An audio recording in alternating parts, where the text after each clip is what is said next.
Hello friends, स्वागत आहे तुमचं आपल्या चॅनलच्या एका नवीन व्हिडिओमध्ये. तर आज आम्हाला एका ठिकाणी गृहप्रवेशला बोलवलं आहे, तिकडे आम्ही जाणार आहे. तर डिस्क्रिप्शन किंवा थंबनेलवर तुम्हाला समजलं असेल की मुंबईमधल्या एका रूमचे 2 लाखावरून 60 लाख कसे झाले. ते तुम्हाला मी व्हिडिओच्या शेवटला सांगणार आहे, तर तुम्ही व्हिडिओ नक्की बघा. तर ह्या बिल्डिंगमध्ये आपण कार्यक्रमासाठी जाणार आहे. बघू शकता केवढी मोठी बिल्डिंग आहे.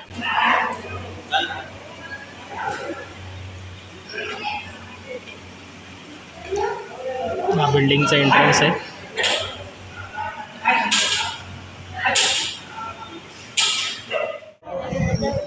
ते जरा पाया पड.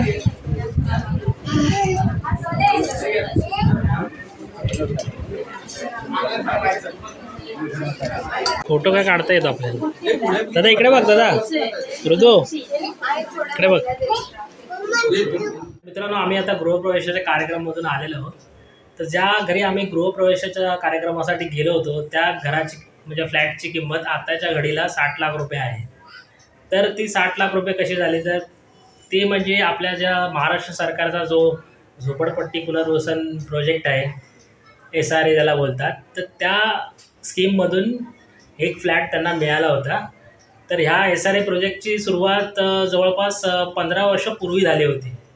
तर त्या 15 वर्षापूर्वी जर बघायला गेलं तर त्या घराची किंमत म्हणजे जे चाळीमध्ये घर होतं छोटं, त्याची किंमत त्यावेळेला जास्तीत जास्त 2 ते 3 लाख रुपये एवढी होती.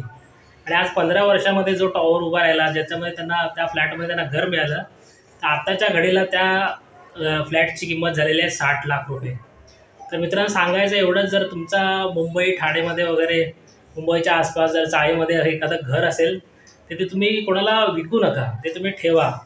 जर तुम्ही थोडं वेट कराल, तुमच्याकडे जर असे प्रोजेक्ट आले, तर जर रिडेव्हलपमेंटला गेलं तर त्यात ज्या घराची किंमत आता तुम्हाला काही जास्त नसेल तर ती म्हणजे भरपूर पटीने नंतर तो प्रोजेक्ट गेल्यावर ते भेटणार आहे. आणि जर तुम्हाला कोणाला ते घर विकायचं असेल तर ते तुम्ही आपल्या मराठी बांधवाला विका, जेणेकरून जर भविष्यात पुढे त्या प्रोजेक्ट झाला तर आपल्या मराठी बांधवाला त्याचा फायदा होईल.